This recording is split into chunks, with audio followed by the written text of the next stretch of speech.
And look who's in our guest chair, Burbank's finest, as well as Harvard Westlake's finest, winning a World Series for the Los Angeles Dodgers. Fresh off the parade, Jack Flaherty. Good to see you, sir. How are you? I'm doing great. I'm doing really, really great. You certainly are you not? Yeah. Is this one of those dreams come true? You were a Dodger fan growing up in Burbank? I was a Dodger fan growing up, and man, just it was a dream come true. I think I'm finally like realizing how cool it was and how special it was to like a dream come true, winning a World Series, of course, but then to do it in LA, do it for the city I grew up in. I think it's something everybody, never talks about, but everybody dreams of that. So special. Well, did you take a moment? Yeah. Before game one, you're stepping on the mound. Gleyber Torres is about to step in. The World Series is just about to begin in Dodger Stadium. The ball's in your hand. Did you just sort of look around Dodger Stadium, look up, do anything at that point in time? It was walking in from the bullpen right after I warmed up. You kind of take it all in, and honestly, like when I walked out to the bullpen before doing my warm up and everything, and you start getting cheers from the crowd and people down the left field line stand up and give you already giving you an applause, you can feel the city behind you. But then when I come in and I'm gonna come in and do my little thing before going out for the first pitch, you take in the moment and you enjoy it and understand how cool this is and how cool the opportunity is. I get to throw game one of the World Series, and not only for the Dodgers, but having it be Dodgers-Yankees too. Right. Yeah. That is it. It doesn't get bigger than that. It doesn't get bigger than that. That is for damn sure. And so who was your Dodger growing up when you're sitting there in Burbank and you were rooting for this guy or that guy? Who was that guy? When I was really young, I feel like I get asked this all the time and I forget. Being really young, I know I was a fan of Raul Mondesi. Yeah. You're going way back there. Yeah, man. When I was really young, my mom always tells me, she's like, you always wanted to get your ears pierced when you were super young because he had them, and I don't know why. And I see both of them are now. And then eventually that happened, and then Adrian Beltre, and then as I got older, it was Matt Kemp. Like while I was in middle school and going into high school, that was Matt was the guy. So you're saying you could rake back in the day? Is that what yeah, you're saying? Of course. Yeah, I mean, we would all say it. No. Yeah.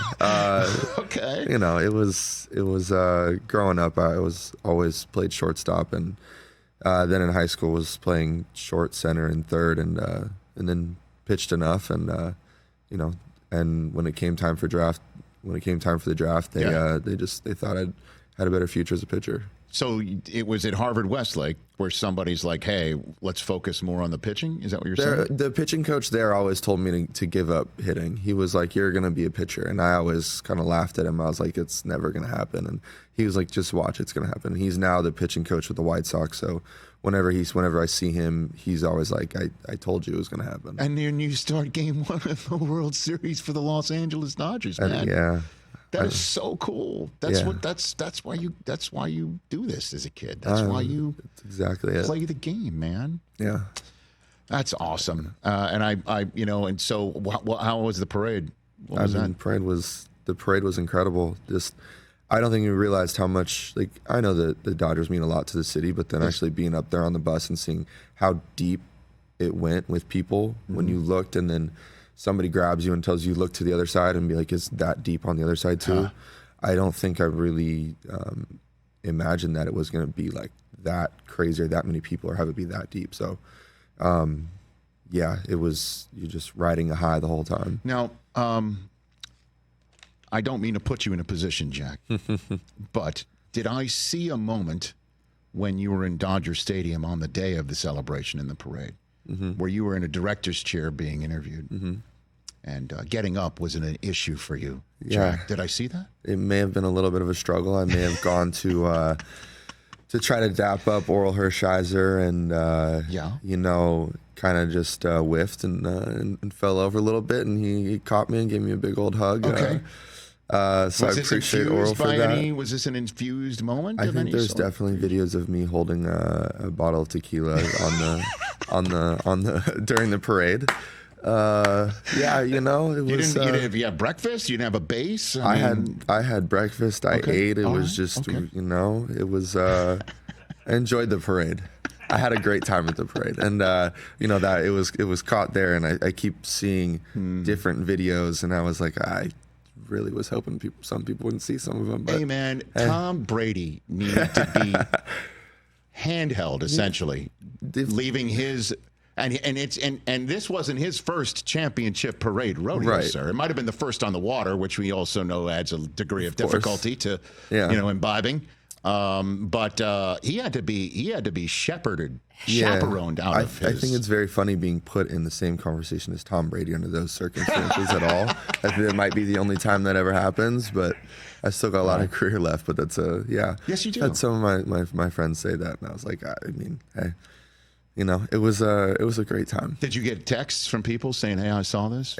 I got plenty of messages and texts and whatever. Everybody was like, "This is incredible," and people were like, "It's amazing." Like I fell out of the chair pretty much and dude. lucky. If I had told you back in high school, right, that you'd have this experience, you'd be in this position, you would celebrate the way that you did at the parade, okay? Yeah. And Oral Hershiser would be the one to catch you. Yeah. Right? Yeah. That was something.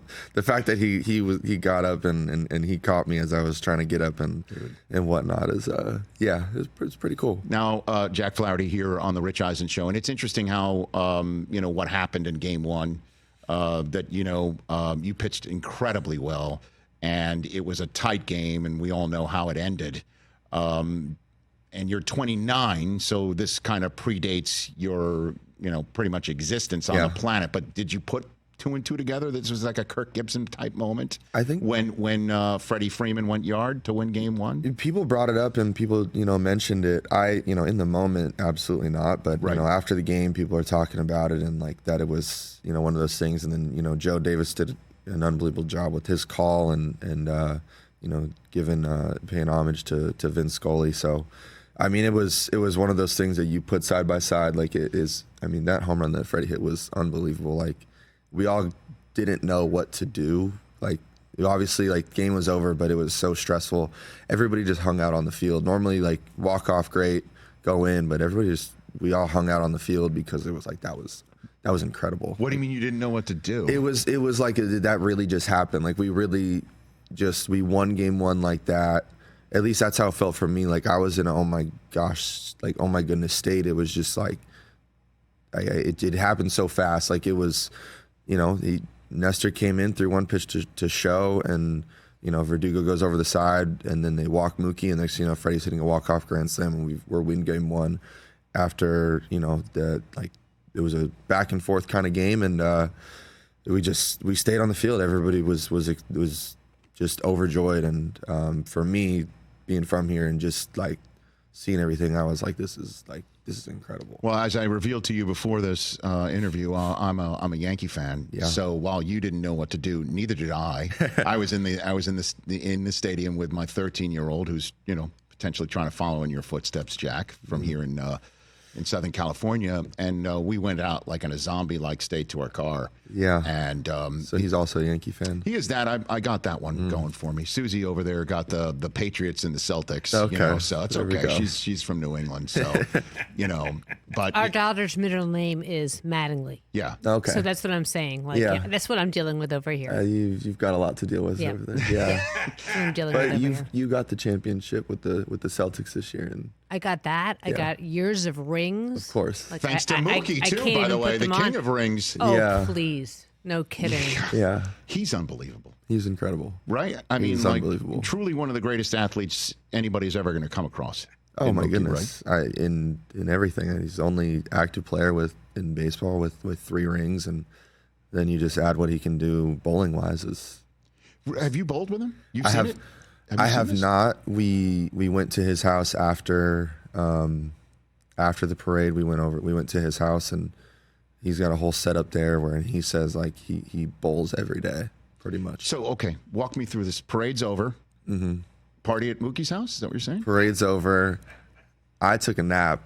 I went and took a nap. I couldn't tell you needed one, Jack. I couldn't tell. I went and took a nap, and then we went to Mookie's house. He threw a party for everybody, and then we continued the party and kept going. So everybody went to Mookie's house? Pretty much everybody went over to Mookie's house. And how cool is that? That was incredible. He's got an unbelievable setup. Guys were bowling, trying to see what they could do. And Mookie dominated?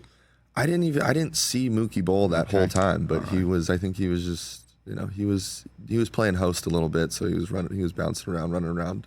This is like the coolest thing ever. Yeah, he's an unbelievable athlete. What's Shohei like? Shohei is like one of the guys. Shohei's one of the dudes. He just wants to. He sits on the bus. He reads his comic books and. Which comic books? I'm not sure. They're all in Japanese. Okay. Yeah, he just has it on his iPad. He shows up to the field, does his work, is as chill as they come. Sometimes brings the dog to the stadium? Yeah, Decoy's there for pretty much all the games. He just doesn't. Decoy's not down in the locker room with us, but he's absolutely one of the guys. And yeah. No kidding, huh? Yeah. Dude, so it's amazing. Jack Flaherty here on the Rich Eisen Show. That trade deadline, the Yankees were coming for you, right? Yeah. What happened that you're willing to share, Jack? Look, like the trade deadline is a trade deadline. The Yankees were interested, Dodgers were interested. As far as I know, like my medicals were fine on all fronts, and the deal ended up getting done with the Dodgers. And then I guess, I don't know, afterwards it was, they said that they didn't make the deal because of my medicals, and that's fine. But I know that they were fine on all fronts. So the Dodgers made the deal, and it ended up working out. Well, sure. Yeah, spoiler alert. But were you told at any point in time, pack your bags for New York? No, never. Okay. I was never told anything like that. I actually just sat in the Tigers locker room and for about like 3 hours, because we played a day game, and I lived like a decent amount away from the stadium. So I was like, I'm not going to go home. Like, maybe this will happen soon, maybe it won't. And it went all the way down to the end. So I just waited. I got a text that it was the Dodgers, and you got to be jacked seeing that, though, right? I was around a couple of the guys, like had hung out for Detroit. I love my time there. I don't mean awesome to denigrate your. By the way, it's a great situation there too. I mean, what they did was incredible. Right. But I mean, again, this is. Do you still have family around here? It was I got family around here. Okay. It was something that I think as a kid, you hope that you get a chance to do it, and I wasn't really sure I was ever going to get that opportunity, and to get that message, and it's set in when I get in the car and call my mom, and she's crying because she's happy. She's like, I don't have to travel anymore. I can just come to the games, and it was special. But it was special to get that opportunity. And it just seemed to me, again, I'm just watching from the outside in, that Dave Roberts was particularly keen to get whatever criticism there has been for him and the asterisk of the 2000 season, which I don't think there is. I mean, that could not have been easy by any stretch of the imagination, performing, living, traveling, anything. And that if everybody was working under the same, construct, which you were, that's pretty impressive. Someone's going to have to win it, and they did. Yeah. But it seemed to me that this was on his mind. And I know you were kind of surfing into the scene, if you will, from July on. Mm-hmm. Am I accurate? They've been one of the best teams in baseball for a very, very long time. And look, in the playoffs in baseball is one of the hardest things to do. It's not to diminish the other sports, but it's any given day, anything can happen. I mean, we're down 2-1 to San Diego, and could have very easily had our season ended. But are we throwing 9 innings shutout with our bullpen? So. For them and what they have accomplished in the regular season has been second to none, and he has been given so much criticism for the playoffs and everything. But I think what he did this year with this team and the injuries that happened, and to be able to manage the way he did throughout the playoffs, like all credit to Doc. He was incredible to be around. So supportive of me, and, How so? and I appreciated it. He just he's just excited to see. He was excited to see everybody every day. For me, like I always appreciated, he was super excited. Gave me a big hug after everything was done. I got emotional once like everything was done, like right after that interview, and he just, he did it, and I couldn't be happier for him because he truly was amazing what he was able to do managing all the injuries that went on this year. You look at the guys that they had on the IL, and we were still able to win it. It was like he deserves a lot of credit. I know it wasn't you on the mound, but I'm wondering if you knew what did he say to Blake Treinen in Game 5 because in the past, one of the criticisms for Dave is by the book and what the analytics can say, and he went out there and he went with what appeared to be his gut and his feel, and he just slapped him on the chest, like Jim Harbaugh does to his quarterbacks before a game, and kept him in there, and he was rewarded. What do you know what he said? I think all he said to him was he just wanted to know if he had enough to get Stanton, and Blake's not going to say no, especially in that situation. Yeah, but most pitchers are going to. Do what he would say. 100%. But Blake had a look in his eyes, like, look, this has been a little bit of a weird inning, and it's been a long series. But I'm pretty sure Blake just said, "I got it." And Doc turned around, and walked off the mound. I think I had a pretty good feeling that he wasn't going to take him out there, and he didn't. And Blake went and got the job done, and then Walker came in, and the rest is history. It is indeed. So what do you mean you got emotional after the interview? The one in Dodger Stadium is what you're talking about? Yeah, the one in Dodger Stadium. I sat around afterwards with my fam and just kind of cried it all out, and it was just like, I can't believe this happened. And it was sad. It was like it was happy and then like sad, like, okay, like it's over. Like now it's like, now what happens? Like we won it, awesome, great. Now it's like move on. Interesting. Yeah. So what is next for you? It's yet to be seen. Because free agency just began yesterday, right? Just began, yeah. Things happen a little slower in baseball. Things don't happen right away. Right. It just. Well, now these days you could be, waiting till March, right? April, like heaven forbid. I know that's not what you want, but things are crazy like that these days. Like the hot stove sometimes takes a while to warm up. Yeah. But is it possible you stay here? Do you think, Jack? I think anything is possible. I love playing here. I love my time here. I mean, you're 29. Yeah, I know. I think there's a thing around baseball. I think people think I'm older than I am because I came in when I was 21, but right. I did just turn 29. So, I'm hopeful for good things to happen over these next couple weeks or months, whatever it ends up being. You sure you weren't crying because you were out of tequila? I'm pretty sure because there was always going to be more tequila to be had. Yeah, we can help you out with that. We have a lot in I our think house. there was always going to be a little bit more. I think it was. That's cool. Just crying, just happy. So were you teammates with Freed and Giolito? Were you all together? In high school, we were all together. That was the pitching staff? Yeah, I was a sophomore and they were seniors, and but that was our pitching staff. I was just a young sophomore that you'd get Giolito on Tuesday and you'd get Freed on Friday, and they went 7th and 16th in the draft, so it was a good team. It was damn straight. Yeah, that is so cool. I couldn't be happier for you, man. Even though you made me a little bit bummed, but you have to be a professional. I have to be a pro as well.